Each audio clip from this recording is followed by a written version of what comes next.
த்ரெட்டில் ஒருத்தன் எனக்கு கமெண்ட் போட்டிருந்தான், காதல் என்பது என்ன அப்படி சொல்லிட்டு நான் கேட்டதுக்கு, நக்கிறதும் சப்புறதும் தானே.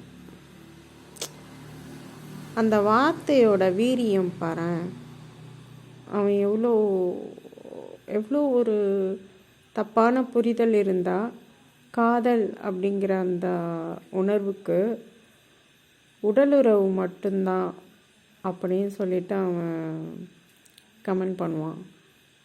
பட் ஆனால் உண்மையிலே காதல் அப்படின்னா நக்கிறதும் சப்புறதும் தான்.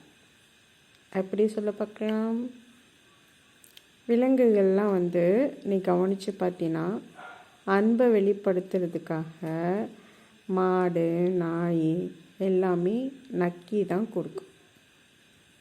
சரியா? ஒரு குழந்தை தான் அம்மா கிட்ட அதோட அன்பை வெளிப்படுத்தும்போது அது அம்மாவுடைய முளைக்காம்பை சப்பி தான் சாப்பிடும். இன்னும் கேட்டால் அதை வச்சு விளையாடும். அங்கெல்லாம் கை வச்சு